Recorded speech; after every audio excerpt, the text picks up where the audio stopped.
We've been fighting a long time, and we have all lost so very much, so many loved ones gone. But you are not alone. There are pockets of resistance all around the planet. We are at the brink. You have no idea how important you are. If you're listening to this, you are the resistance. Ave Maria Stella, Dei Mater Alma, atque semper Virgo, Felix te porta.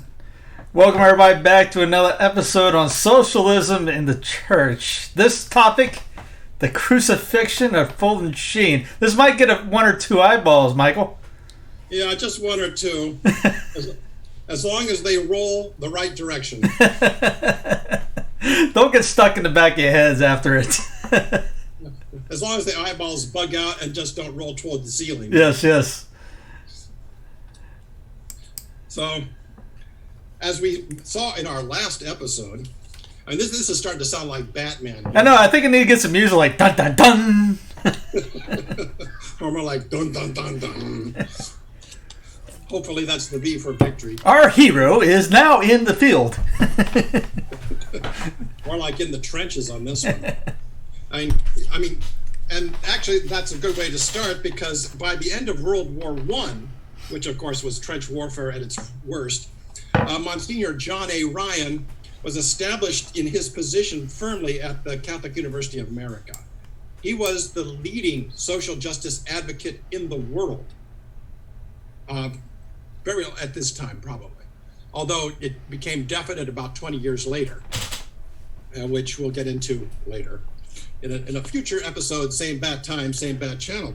And of course, he had managed to do this with his, shall we say, political skill, and which we went over the last time. Frankly, his idea of social justice was really just the new things under different names. Socialism, modernism, esotericism, the New Age, generally. Although, of course, I'll get New Age adherents will say, well, there's good things in the New Age. I never said there wasn't. There's truth in just about everything, or it wouldn't be able to fool people. And this, they're probably correct on this one. I tend to use New Age to describe all of esotericism, which is not strictly speaking correct. Mm-hmm. Like Father Mitch Pacwa, he goes after the New Age specifically and analyzes that.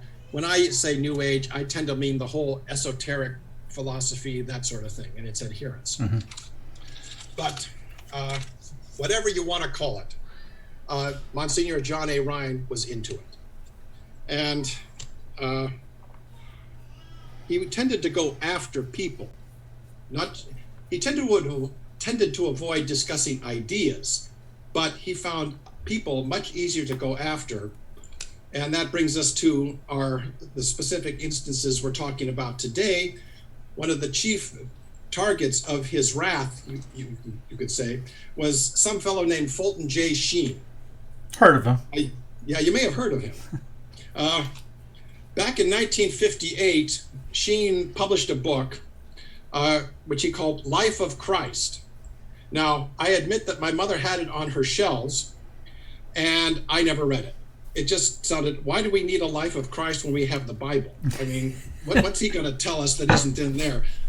I didn't know very much about Fulton Sheen at that time, other than he was some guy on television once in a while, and he was talking about things I didn't understand. So I figured, Life of Christ, I'm not going to. Well, then, of course, later I found out. You read the first edition. Well, yeah.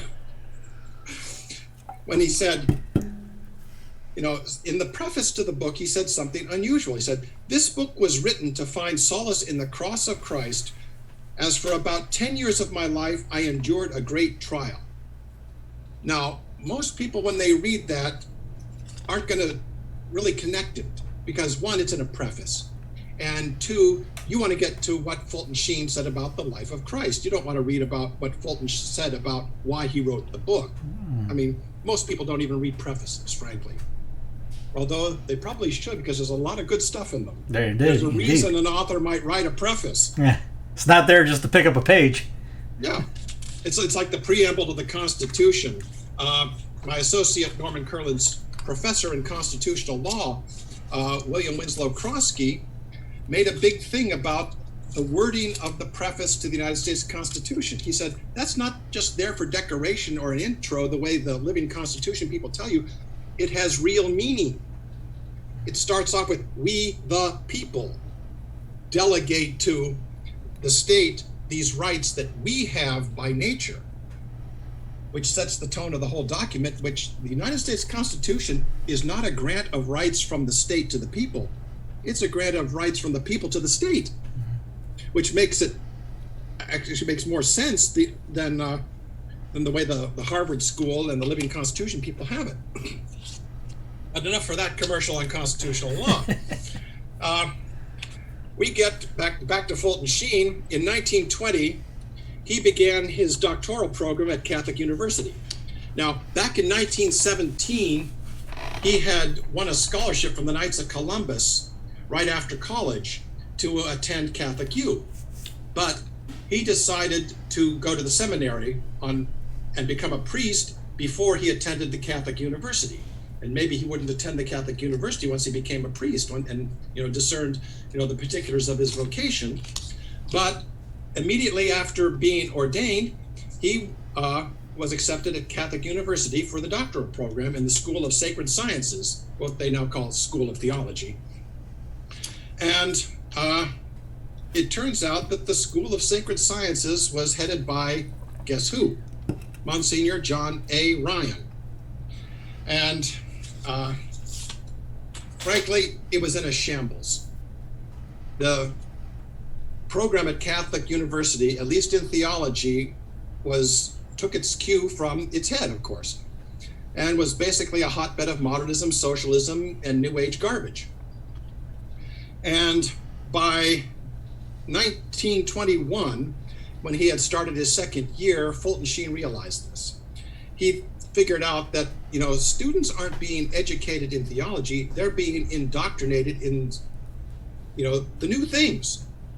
And so what he did was he asked the advice of one of his professors, and apparently the faculty there were fully aware of what was going on, as was the rector, as we will find out. And what Fulton Sheen said about the situation, most of the stuff I'm getting from Fulton Sheen is from his autobiography, Treasure in Clay, of which I do have a first edition, and I've mistreated it badly. It's in pretty bad condition. It might actually be worth money one of these days if I hadn't used it for research. And what Fulton Sheen said was, and forgive me for all the quotes, but again, I have to lapse into using somebody else's words because I don't have them. It says, I felt that I did not have a sufficiently good education to merit the degree of Doctor of Philosophy. I confided my worries to one of the professors who said, what would you like to have in education? I said, I should like to know two things. First, what the modern world is thinking about. Second, how to answer the errors of modern philosophy in light of the philosophy of St. Thomas. That's, of course, St. Thomas Aquinas. And notice that both of those things that Sheen said he wanted to get out of an education were the very things that Monsignor Ryan was undermining with his theories. And the professor told him, he said, you will never get it here, but you will get it at the University of Louvain in Belgium. In other words, even the faculty knew that the program at the Catholic University of America was in bad shape. So Fulton Sheen transferred to the Louvain. Now, this is interesting because on his way there, this nobody graduate student who had just managed to tick off the head of the School of Sacred Sciences at the Catholic University of America by saying, this program stinks, I want to transfer out, met with Pope Pius XI, who had just been elected. Now, they discussed Monsignor Aloysius Taparelli. Now, you remember him from a previous episode. Mm-hmm. He was the fellow who first used social justice in the Catholic sense. And Taparelli's concept of social justice was that in a manner consistent or conforming to the magisterium of the church and to the natural law written in the hearts of all men, all individual acts should be performed with an eye to the common good of all mankind. In other words, if you're considering an individual act, and there's nothing wrong with it, individually, but it could have repercussions on other people or the common good as a whole, reconsider. It may not be the right thing to do, even though it's good for you and there's nothing wrong with it individually. Socially and indirectly, there may be something that harms society. Now, that's a pretty vague concept of social justice, but it's still better than the socialist concept of social justice, which was what it got corrupted into. I mean, social justice as a defined term, more or less, started as a Catholic concept, but it quickly became a socialist, modernist, New Age type of thing, simply because it's a great term. But it had to wait until Pius XI to get a specific definition. In fact, between Taparelli and Pius XI, hardly anyone at the Vatican used the term social justice. It appeared in two curial documents in a very obscure way, twice in almost a century. It was not until Pius XI who gave it a specific, defined meaning that social justice has. Actually, we could do an entire program on that, but I'm trying to get back to Sheen here. Anyway, Pius XI and Fulton Sheen, this nobody graduate student, discussed Taparelli. Pius XI said, "Have you read Taparelli?" And Fulton Sheen, of course, had never heard of him. And so Fulton Sheen, being the guy he was, and honest to a fault, said, "No, Your Holiness, I haven't read a single word of him."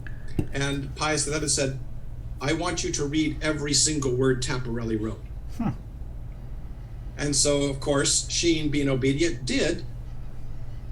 He picked up a good notion of the pre-Pius XI concept of social justice. Now, in my opinion, and I have to stress that this is only my opinion, Pius XI was fully aware of what was going on at the Catholic University. He was fully cognizant of what Monsignor Ryan was doing and what was wrong with it. I've read several biographies of Pius XI, and they all make the same point over and over. He was a researcher, he was a librarian, he was a world-class scholar. He had 3 doctorates, but he also kept up on current events. I mean, he would spend hours, even after he became Pope, in the library, at night. I think they said it was rare that he got to bed before midnight because he was reading all the important journals that came in. He knew what was going on both in the civil world and in the religious world especially. So he was fully aware of what Monsignor Ryan was doing and why it was wrong. Imagine him with Twitter. Pardon? Imagine him with a Twitter feed. Actually, I don't think that he would have been very comfortable with that simply because of the limited number of characters. Because when Pius XI went into something, he went into it. Mm-hmm. I mean, it's never these superficial meanings that people have put on his encyclicals. You have to really understand the background that he wrote them in and the language that he was using. I mean, one of the most misunderstood encyclicals of all time, in my opinion, is Quas Primas on the Feast of Christ the King. Uh-huh.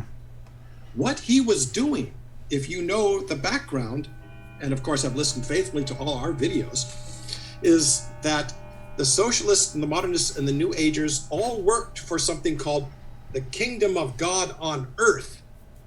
So what Pius XI did very cleverly was juxtapose the reign of Christ the King, which is 180 degrees from the kingdom of God on earth. Now, if you want to find out more about the socialists and the kingdom of God on earth, look into the work of Dr. Julian Stube of Heidelberg University.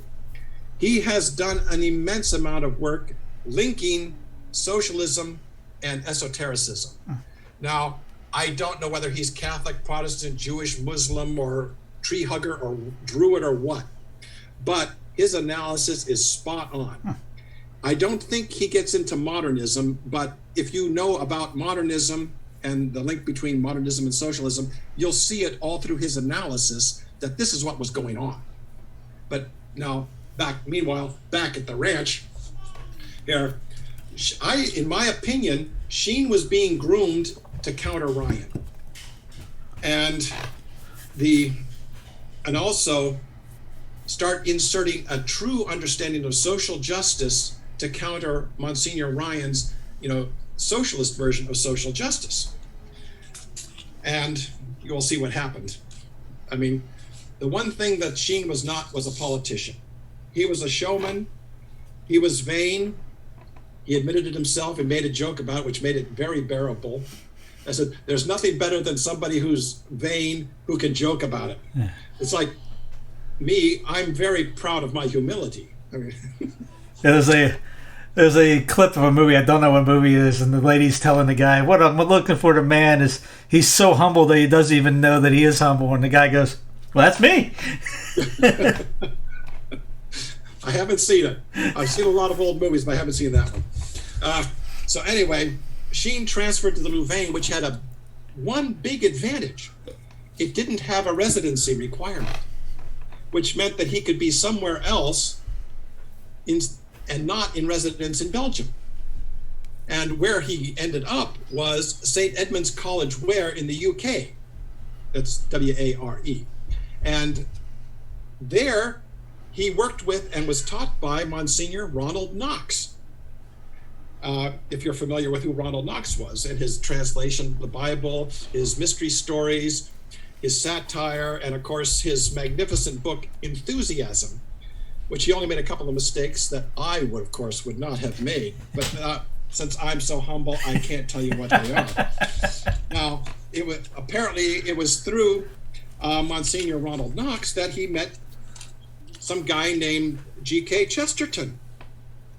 Now, excuse me.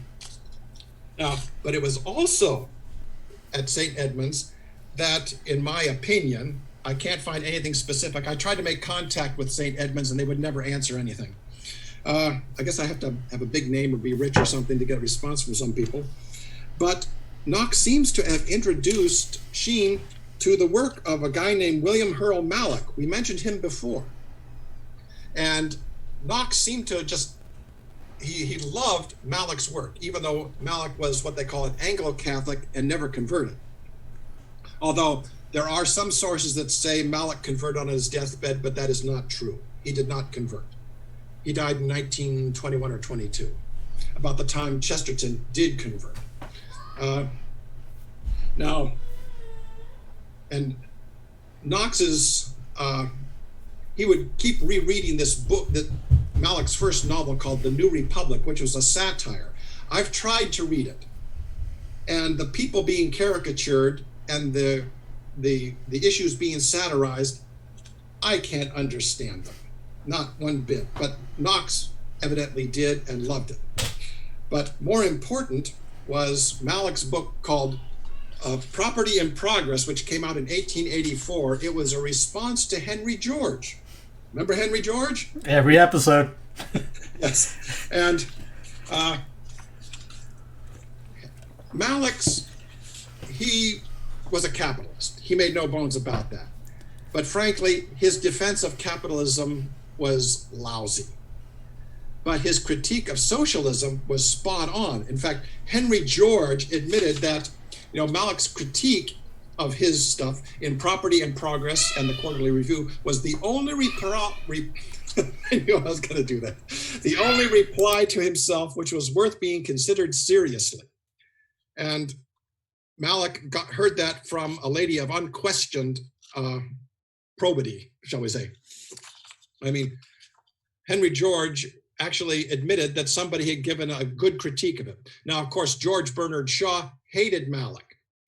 And of course, because Malick's defense of capitalism was so bad, that's what Shaw went after. He completely avoided Malick's critique of socialism. Well, of course you're going to do. I mean, Shaw was a genius at that. He could pick apart, find the slightest error in your argument in support of what you were saying and completely ignore the huge defects of his own.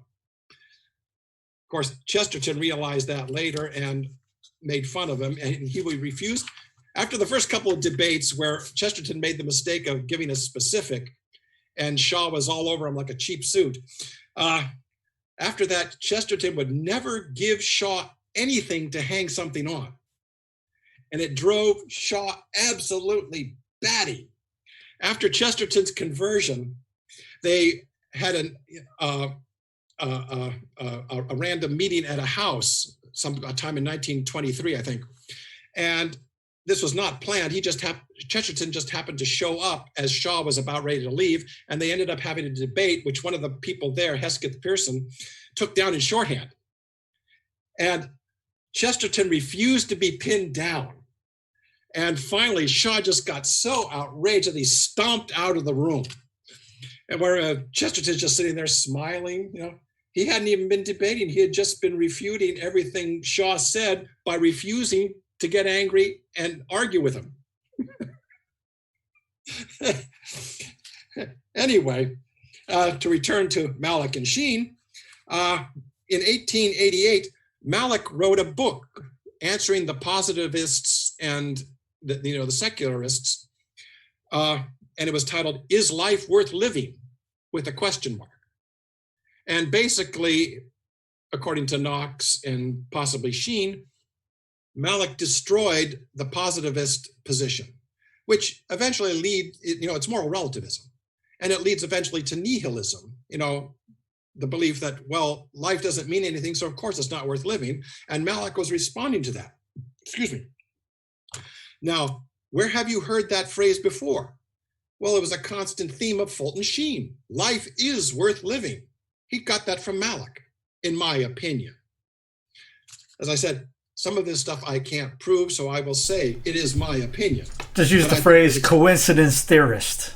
Yeah. But if you ask me, there's extremely strong evidence for it.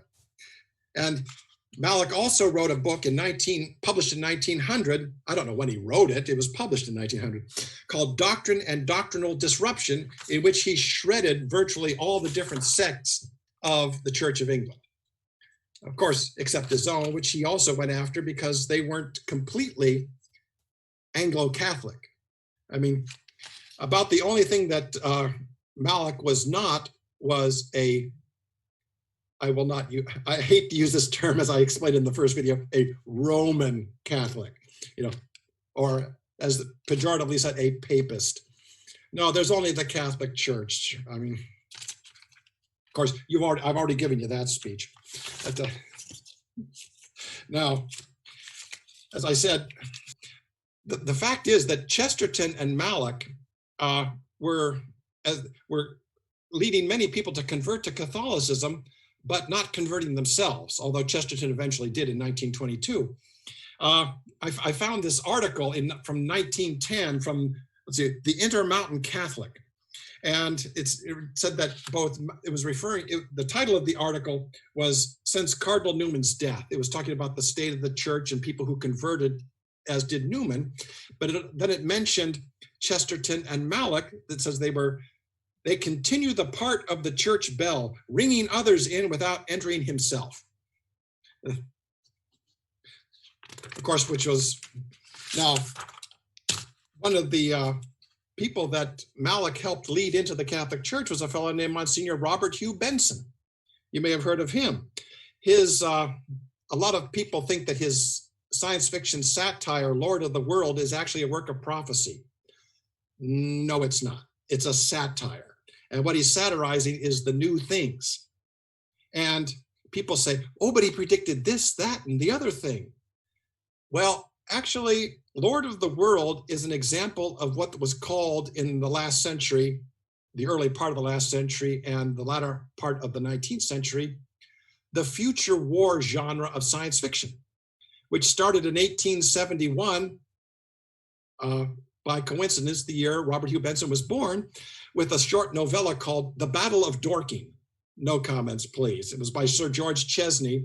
And what it was that after the Franco-Prussian War, in which France had shown itself to be woefully unprepared for a European war, Sir George Chesney thought that England was equally unprepared because all they'd been fighting were colonial wars to expand the empire.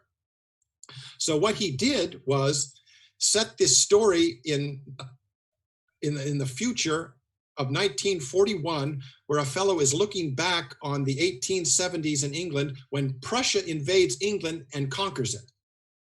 And the whole novella is all the stupid mistakes that the British were making for being unprepared and having inadequate weaponry and tactics in, trying to confront the Prussian war machine, which had just conquered France. And as the genre evolved, there were certain things that were in all of them. Almost always there was an American or an English hero, and there was always a super weapon of some kind, usually something that sounded like an atomic bomb, but it was always a great, huge explosive, and there was some kind of flying machine. And of course, it was always a world war of some kind. And looking at these elements, you find them all in Lord of the World. Benson was not making up anything. In fact, later he admitted, he says he knew the science was lousy, but what he was doing was, basically putting the future war science fiction genre into a Catholic setting to oppose these new things. And it was a brilliant performance. Unfortunately, it failed as satire because people started taking it as prophecy, soon after it was published. And to this day, you still see, this magnificent apocalyptic novel. Well, it's a satire, keep that in mind. And The Dawn of All, which was sort of he called it a counterblast to Lord of the World. And I'm getting into Robert Hugh Benson. I should be focusing on Sheens. Sorry about that. We can do another series on Robert Hugh Benson. I've got a million of them. In fact, I even published a book on Newman's, Cardinal Wiseman's, and Benson's fiction. Most people don't even know that Cardinal Newman wrote fiction. He wrote 2 novels. And it shows that if Newman had gone at it, he could have been a great novelist. But that's not what he was doing. And actually, the first one is kind of funny if you know the environment that he wrote it in. But again, I'm getting diverted. You're supposed to stop me. You're the host here. Anyway, Robert Hugh Benson credited Malick with removing a lot of his doubts about conversion. Benson struggled quite a bit with this. His father was the Archbishop of Canterbury. But Benson wrote a letter to a friend of his. He says, "But I have just been reading today an irresistible book, Malick's Doctrine and Doctrinal Disruption. My word, it is a masterpiece. Really, honestly, I have practically no further doubts." So Malick was good at convincing other people, but was never convinced himself to become a Catholic. Now, Chesterton, who did, seems to have acquired, developed a lifelong friendship with Fulton Sheen. The problem was that their correspondence was destroyed. And a friend of mine who became a Catholic in large measure because of Fulton Sheen thinks that because the correspondence mentioned a lot of things about Monsignor John A. Ryan, and Fulton Sheen was not going to make the church look bad by exposing any of this, which, in my opinion, was a mistake. Because when this stuff comes to light, then the problems could be corrected. A cover-up doesn't help anybody. It just makes the problem worse. Now, Fulton Sheen did, besides teaching at St. Edmund's College Ware, was write his book for his doctoral thesis. And if you read the book carefully, and I've met people who read the book and they said, that is the most difficult thing Fulton Sheen ever wrote. It's very hard to understand. Well, first of all, it was the first thing he wrote for publication of that nature, first book. And second, it was an academic treatise. So it is a little bit difficult to slog through. And finally, you have to realize what he was writing against, the new things, and the shift from, the whole idea of God being in charge to man being in charge. Remember Durkheim's theory of God is a divinized society. Well, that's what socialism, modernism, and New Age end up being, is the turning man into a god and turning God into some servant of man. My God wouldn't do that. Well, yeah, but maybe God would. I mean, who are you to be telling me what God is doing? I mean, half the time you don't know what you're doing any more than I know what I'm doing. So we're looking at you, Oprah. We won't get into that. Anyway, Chesterton wrote the foreword to Sheen. I knew who we were talking about. Fulton Sheen's book, which was, the full title is God and Intelligence in Modern Philosophy in Light of the Philosophy of St. Thomas Aquinas. Whew. Just remember it as God and Intelligence, and you'll be able to get it. Unfortunately, the copy I have doesn't have an index, which I think is terrible. I mean, I actually have to read the book to find out where something is. And Chesterton wrote the introduction, and in it he said, in this book, as in the modern world generally, the Catholic Church comes forward as the one and only real champion of reason. And once again, we get back into that, the whole faith versus reason instead of faith and reason. Because ultimately, the new things are faith-based. It's just faith in your own opinion rather than faith in what has been revealed. And of course, as Aquinas and most of the other doctors of the church have pointed out, the foundation of faith is reason. And this has been infallibly taught in the First Vatican Council and reiterated in the Oath Against Modernism and in Humani Generis, and constantly. He said, strictly speaking, or as Pius the 12th said in Humani Generis, absolutely speaking, which is even stronger, knowledge of God's existence and of the natural law can be determined by the force and light of human reason alone. Now, it doesn't say it has been. It says it can be, which means that whatever you hold by faith cannot contradict what you hold by reason any more than what you hold by reason can contradict faith. It's faith and reason, not faith or reason. So much for that sermon there. Now, let's see. That's the trouble with these digressions, is I get off my track here. And I have my little script here, and I forget where I am. Anyway, Fulton Sheen graduated with the highest honors from the Louvain. Now, to show you what kind of intellect Sheen had, in the University of Louvain had been around for about 600 years. In that time, only around 40 people have been granted the degree at the level Fulton Sheen got it. I once worked out what that means for how many per year. It was 0.00 something, I don't know. But anyway, you're talking about one of the most tremendous intellects in the Catholic Church in the 20th century, or actually one of the greatest intellects in the world at that time. And then you find out what happened to him when he went up against the great Monsignor John A. Ryan. Now, immediately, Fulton Sheen got offers to teach. I think maybe one of them was from Oxford.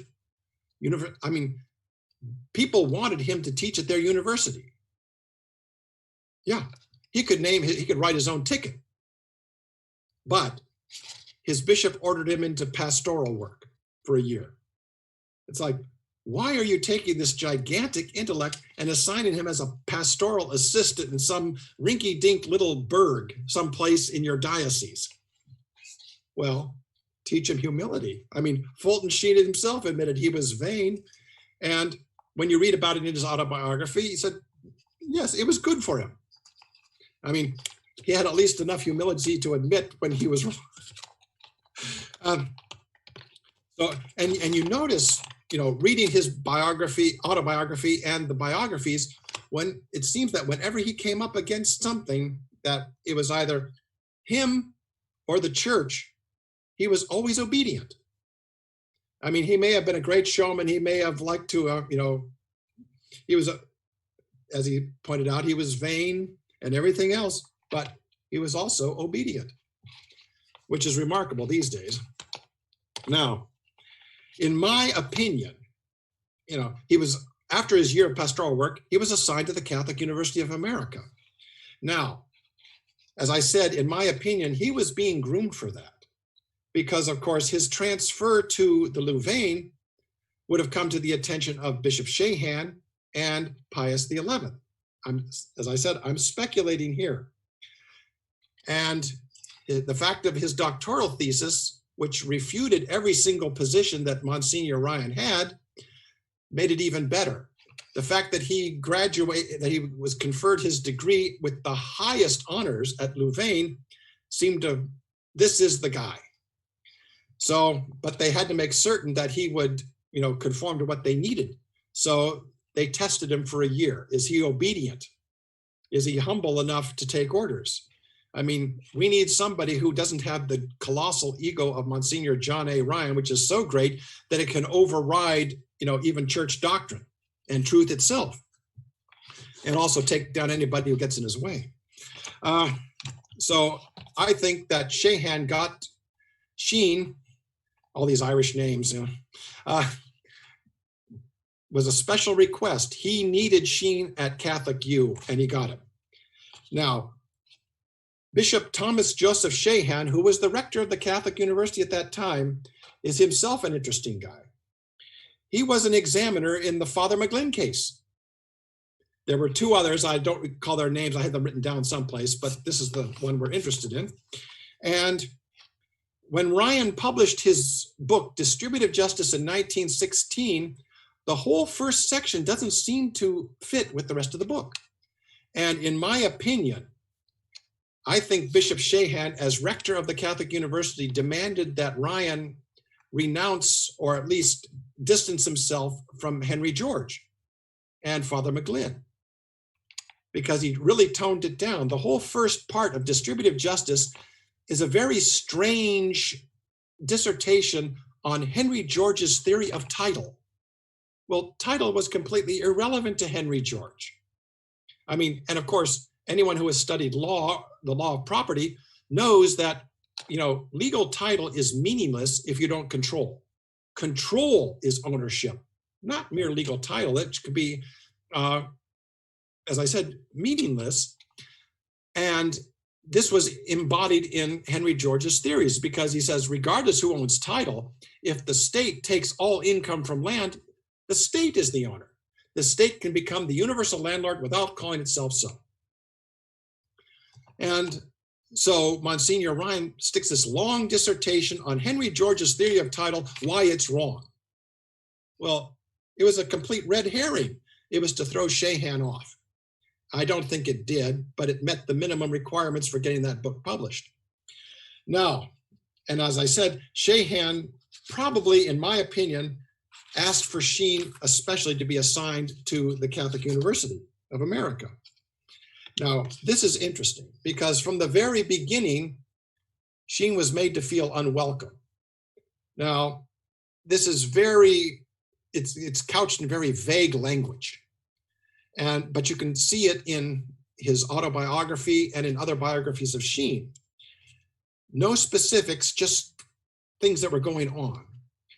And after about a year, he was in now this is an interesting, I think Sheen was being tested by Shehan. In other words, how much guff can you take? Because if I put you against Ryan, you're taking it in the neck.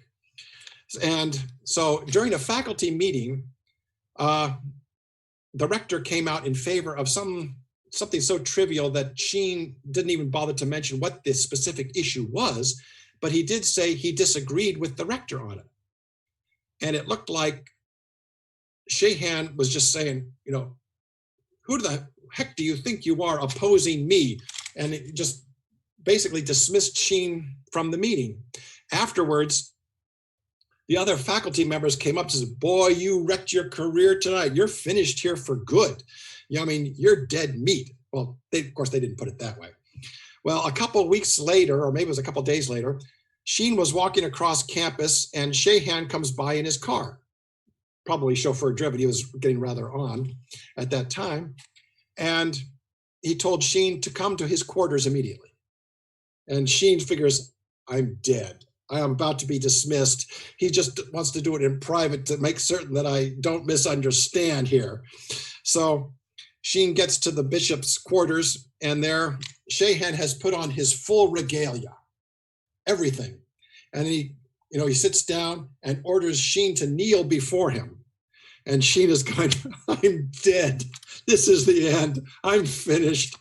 And so Shahan puts his hands on Fulton Sheen's head and goes, young man, this university has not received into its ranks in recent years anyone who is destined to shed more light and luster upon it than yourself. God bless you. Sheen almost fainted. Be like, come again? Yeah, that was pretty much it. And it says, in my opinion, Sheen had passed Bishop Shahan's tests. In other words, he had shown he wasn't afraid to oppose the rector, even on a trivial issue where he could have given in with no problem. But being honest, he was not going to do it. He didn't believe it. He wasn't going to. He had accepted an assignment to parish work in a nothing diocese, in a nothing parish, when he had been offered the highest academic honors in the world. And then he had taken all kinds of guff from the other faculty at Catholic U. So he passed the test. Now, Fulton Sheen, I checked the papers for this period of time. Anytime there was anything happening at a Catholic university, Sheen's name was there. He was clearly Bishop Shahan's protege. And unfortunately, what happened was that, well, clearly, Monsignor Ryan was insanely jealous of Sheen because he was used to having his name in the spotlight. He was used to being, the cock of the walk, king of the theology department. And here was this upstart who had criticized his program to such an extent that he transferred out to the Louvain, and now he's coming back and trying to put me in my place by being better than me. And he's also appearing at all these functions at the university that I'm not even invited to. Yeah. For someone of his ego, that was a slap in the face. Now, unfortunately, that was in 1926. Shahan retired in 1927. And he was replaced with a fellow, and this is where it gets confusing, James H. Ryan as rector. A friend of mine who was a Sheen scholar got so confused that he thought that James Ryan was going after Fulton Sheen when it was John Ryan. And they were both Monsignors, so you can't. So I'll try to refer to the one as Rector Ryan and the other one as Monsignor Ryan, just in case I forget, just to try to keep them straight. It was clear that Rector Ryan was continuing Bishop Shahan's, favoring Sheen to try to position him, to try to lift up the standards of the school. I mean, the academic standards of the Catholic University and the theology department were, as I said, in an utter shambles under Ryan. And James Ryan was trying, the Rector Ryan was trying to restore the things as fast as he could, as well as he could. Unfortunately, I don't think he was quite the man to do it, because Bishop Shahan, was a pillar of iron behind Sheen. James Ryan, I think he was kind of unsure of himself, and he easily went down before Monsignor John A. Ryan. But still, Fulton Sheen was clearly being favored. You look at the newspaper reports, the Washington Star used to print a lot of Catholic University news. And he was the one who presented official reports. He delivered papal benedictions. He'd only been there 2 years, and here he was, doing all these things. He celebrated solemn high masses. He discussed a national program of instruction in Catholicism with Frank Sheed, Sheed and Ward. Well, that, of course, stuck in Monsignor John A. Ryan's craw, at least in my opinion. And so Monsignor John A. Ryan began forcing confrontations. Now, if you can believe it, he actually had the theologians in his department accusing Fulton Sheen of heresy in order to get him removed from the faculty. I mean, Fulton Sheen, a heretic, right? Now, and that was came from somebody who actually admired Ryan. It was in, where was it? Oh yeah, Thomas Reeves, America's Bishop, The Life and Times of Fulton Sheen. And according to Reeves, Fulton Sheen greatly admired Ryan. I don't think so. I don't think you did your research on that one. But, you know, Ryan got Sheen accused of heresy, and he interfered with Sheen's students. There was a, let me see, I had to track this guy down. Unfortunately, he was no longer alive by the time I tracked him down. He died 20 years before. Father Lambert Victor Brockman, he was a Franciscan who was, you know, going for his doctoral program and was being advised by Sheen. And they rejected his thesis. I mean, come on, you've got Fulton Sheen advising you. I don't think that your thesis is going to be that bad, especially compared to Monsignor Ryan's. But he complained that the faculty who rejected his thesis were jealous of Fulton Sheen. And Monsignor Ryan later testified, well, of course, denied everything. He says, the charges of jealousy and so on all emanated from Dr. Sheen's very vivid imagination, and he made them quite generally known around the university and off campus. In other words, Fulton Sheen was delusional, and he was loudly proclaiming that Ryan was after him all the time. And, you know, this it's just Sheen's imagination, and he's telling lies to everybody about me. I thought, strangely enough, nobody else remembers this. It's not recorded in any other books. It's only in Monsignor Ryan's testimony that Fulton Sheen was lying.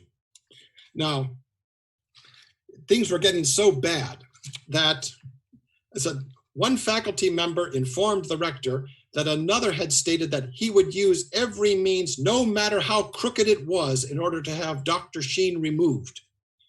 Well, the only one who had a vested interest in that was Monsignor John A. Ryan, and he apparently admitted that he was going to use everything he could come up with to get rid of Fulton Sheen. What true, false, invented, doesn't matter as long as you get rid of Fulton Sheen. It's justified because he could refute Monsignor John A. Ryan's theories, which were modernist, socialist, and New Age. And as far as Monsignor John A. Ryan was concerned, Fulton Sheen was the most dangerous man on earth because he could refute what John A. Ryan was saying. Now, things really came to the final denouement, I think that's how you say that, came when the rector delayed the appointment of Monsignor Ryan's hand-picked successor to head up the School of Sacred Sciences. Boy, the fat was in the fire then. But see, the thing is, he only delayed it. He didn't reject it.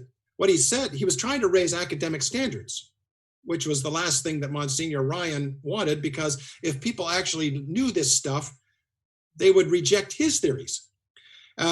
But what Rector Ryan said was that I will appoint your successor as soon as he earns a Doctor of Divinity.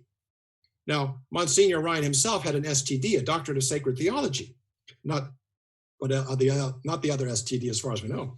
I'm sorry, I should not have said that. That was all. But a DD is kind of, it's kind of second best to an STD, but Ryan, he absolutely exploded in rage. I mean, why? Because you're saying that your successor, you have an STD, all I want is that your successor have at least a Doctor of Divinity to head the School of Sacred Theology in a university dedicated to the training of priests in the United States. And you're objecting. Well, John A. Ryan actually circulated a petition to be submitted to the bishops of the United States to have James H. Ryan removed as rector.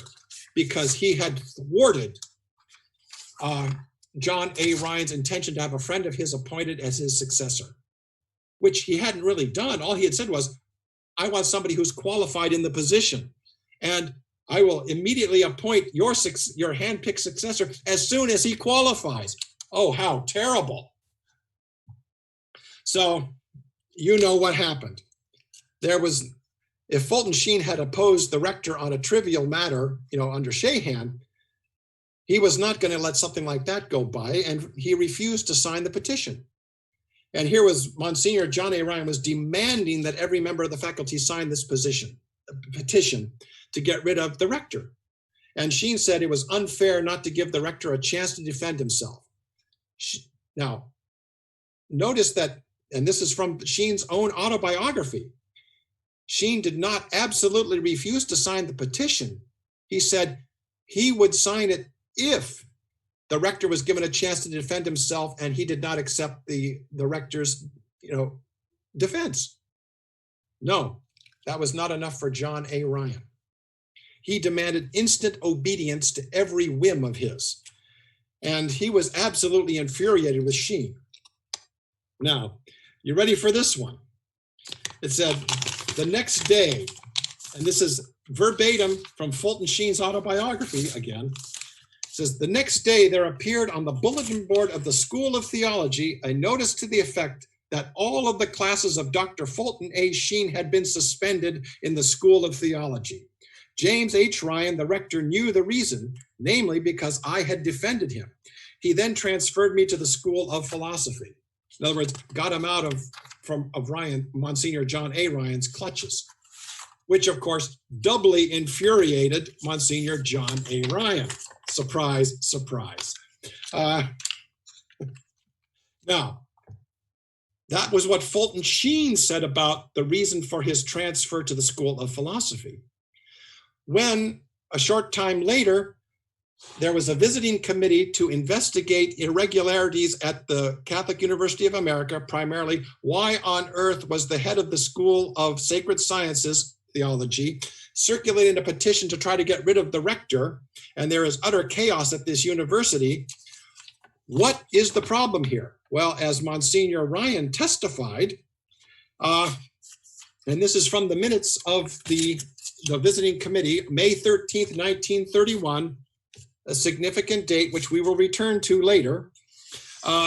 Father John A. Ryan told the committee that Dr. Sheen was transferred because he was unhappy. He seemed to feel that he was not fitted for the work in theology and was academically unprepared to teach the classes he was asked to teach. Baloney. This is one of the greatest intellects in the American Catholic Church, or in the Catholic Church as a whole, academically unprepared to teach courses in theology when he had just been awarded a degree at the Louvain at the highest possible level that 40 people in 600 years had gained. Okay, but he's unhappy. It wasn't because he refused to do what Monsignor John A. Ryan said. It was because he was a lousy teacher. Yeah, right. Now, as far as I'm concerned, either Fulton Sheen or Monsignor Ryan was lying. You can probably guess who I believe. Now, the next incident requires a little backstory. In 1928, Fulton Sheen began what he called his electronic apostolate. For years, he was known as the first televangelist and all this other stuff. To me, that's kind of denigrating when you consider what he was really trying to do. He wasn't just some showman. There was real substance there. I mean, when you can go up against Milton Berle, there's got to be some substance there. Uncle Fulty versus Uncle Milty. Anyway, he was possibly more popular than Father Charles Coughlin, who was a sort of friend / acquaintance of Monsignor John A. Ryan. We'll get into that in our next exciting episode. But that sort of stuck in Monsignor John A. Ryan's craw too. And in 1933, Monsignor Ryan influenced a friend of Sheen's. I say Monsignor Ryan influenced. This is my opinion, but I think there's very, very, very strong evidence that it was Monsignor Ryan doing it. He influenced a friend of Sheens to try to get him to stop, his electronic apostle. And so Fulton Sheen said, I asked him, the friend, the same question that the Lord had asked the scribes and Pharisees. Do you say this of yourself, or has someone else told you? He said, you are right. Someone else told me to tell you. We both knew who it was. And this was on page 78 of Fulton Sheen's autobiography. I'm not making any of this up. Most people don't even know this happened. Well, actually read the books, you'll see. Now, let's see. Okay, don't worry. We're getting on the home stretch, or at least close to it here. I mean, if I told everything that Ryan did that affected Fulton Sheen, we'd be here for a couple of days, probably. And it wouldn't really advance the thing. I'm just trying to give the highlights to show you where this is going. Now, obviously, Monsignor Ryan was getting a little desperate. And apparently, he was getting desperate. It says, in the summer of 1931, this was after, that whole visiting committee thing and Ryan's testimony about how unhappy and unqualified Fulton Sheen was. Fulton Sheen went to the Vatican in the summer of 1931, about a month or so later. And he met with Eugenio Pacelli, the Vatican Secretary of State under Pius XI. And of course, you'll recognize him. He later became Pius XII. And the rumor started spreading at Catholic University that Fulton Sheen had delivered a secret report about the rector James H. Ryan to Pacelli, which a couple of years later got James H. Ryan removed as rector of the Catholic University of America. Now, in my opinion, it was James H. Ryan's failure to deal effectively with John A. Ryan that got him removed. They needed somebody there to control this loose cannon. But the rumor was that spread it quickly was that it was Sheen had carried tales to Monsignor, to Pacelli about the rector, which later got him removed. And of course, this rumor drove a wedge between James Ryan and Fulton Sheen, which of course was exactly what John Ryan needed in order to maintain his position of power. That's my opinion. But I mean, look at the timetable. You got the rector, Monsignor Ryan cancels Sheen's classes. Sheen is transferred. Ryan testifies that, basically telling a few fibs about why Sheen was transferred and the whole issue about the rector's removal. Then Quadragesimo Anno is issued 2 days later. It was issued May 15th, 1931. Sheen is called to Rome to discuss the problem of the Nazis and National Socialism, which was one of the points of Quadragesimo Anno, with Pacelli. And then the rumor starts that it was really about James H. Ryan in order to destroy the alliance between James Ryan and Fulton Sheen. Not that I absolutely know that that's what happened, but it suggests it. Now, in 1938, leaping forward a few years, as I said, I'm leaving out a lot of stuff that happened in the interim. Sheen started to give some radio talks on Quadragesimo Anno, the 40 years after encyclical on the restructuring of the social order. Now, according to Sheen, the encyclical called for arbitration and unions of workers and employers. On January 30th, 1938, Sheen proposed the formation of professional groups or guilds made up of employers and employees working together for the common good. On February 6, 1938, Sheen proposed ownership, profit sharing, and increased wages for workers. Now, there's reasons why increased wages and profit sharing can't go together, but Sheen, that has nothing to do with that. I mean, this is not a dissertation on economics. Although it could be, if you like.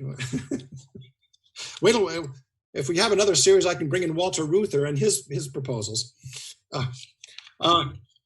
Reuther was a good guy after a while. He stopped being a socialist. Now, another little backstory here. In 1937, 3 priests of the Pittsburgh Diocese, Father Charles Owen Rice, Father Carl Hensler, and Father Gregory Barry O'Toole, formed the Catholic Radical Alliance in Pittsburgh, Pennsylvania. All 3 were either students of or strongly influenced by Monsignor John A. Ryan. And when they said radical, they meant it, because they were strong advocates for all the new things and backed the New Deal to the hilt.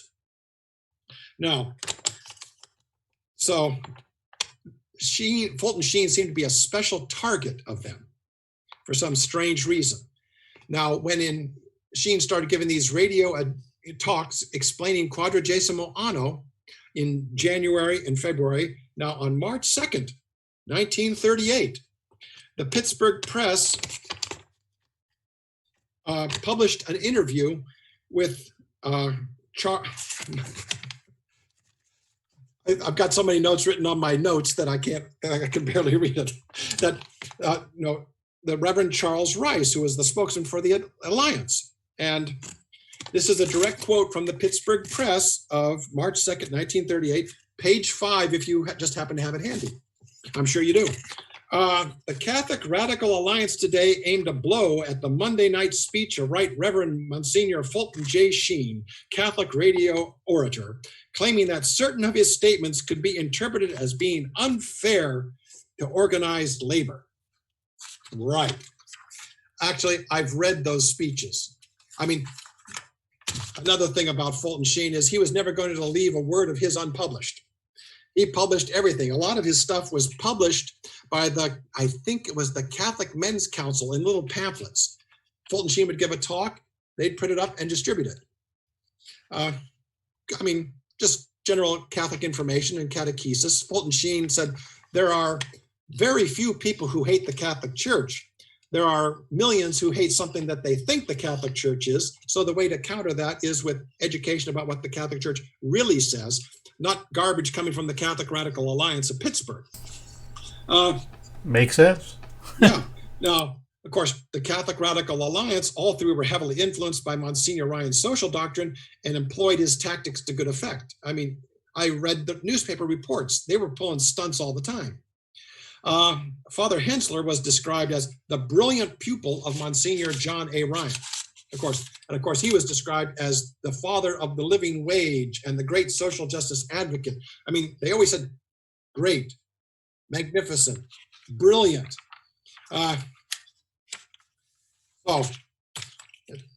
Now, to continue the quote, it says, Monsignor Sheen seemed to imply that labor is responsible in whole or in a considerable part for the violence that has attended labor disputes in this country, said Charles Owen Rice. As I said, I've read them. That's not what he said. Now, but notice the careful way that Rice phrased these things. Seems to imply. Well, where does he imply it? What did Sheen say that implied this? Well, he wasn't going to tell you that because he hadn't said it. Now, this is pretty much, the end of that 10-year period that Sheen spoke of in, Life of Christ, basically a 10-year crucifixion, or a decade long, sorry. Now, what's interesting is that if you notice, Father Rice did not, later Monsignor, he did not specify anything that Sheen actually said. He just said, this seems to imply. Well, what does that mean? Well, it doesn't mean anything. And actually, it was Father Rice who years later wrote something to the effect that he implied that anyone who disagreed with Monsignor Ryan's interpretations of Catholic teaching is a traitor to Christ. A friend of mine thought that was definitely an allusion to Fulton Sheen. I've read it, and I think that it included Fulton Sheen, but you can't say for sure. So when you ask why Fulton Sheen thought that he had undergone a period of trial for 10 years, at least now you know the highlights of that, or I guess I should say the lowlights. No, but that was not the end of Monsignor Ryan's influence. the next time, what I'd like to look at is his influence or lack thereof on the New Deal. In fact, he was called the Right Reverend New Dealer or Monsignor New Deal. He backed the Democrats to the hilt. And we can see what came of that. And we'll get into his relationship with Charles Coughlin, who was known for anti-Semitism and a few other things, which was a complete mystery to Monsignor Ryan before he went against FDR and the New Deal. He was completely unaware of Coughlin's anti-Semitic tendencies. Wow. Okay. Sounds like these guys were playing clueless. Oh, wait till you hear some of the newspaper reports I got of them. Oh, wow. Archbishop of Baltimore says Coughlin and Ryan should just shut up. Okay. You don't get journalism like that anymore these days. Oh, you get it, but it's not anything about the truth. Exactly. I saw today in the Washington Post, they are really pushing Biden as a traditional Orthodox Catholic. Yeah, you look at that, you think Joey's the walking saint right now. Well, yeah. I mean, he carries a rosary with him. Why, he actually goes to Mass on Sunday. Not like that scurrilous John Fitzgerald Kennedy. Yeah. Now, I have a few things to say about Kennedy, too. And I'm not saying, whether Biden or Trump is going to be better or worse for America. I'm just pointing out that the Washington Post is clearly grooming, Vatican on the Potomac. Yes. Claiming that Biden is a great practicing traditional Catholic. If you want to think that. Well, Michael, appreciate it as always, and see you next week. Okay, I plan on it.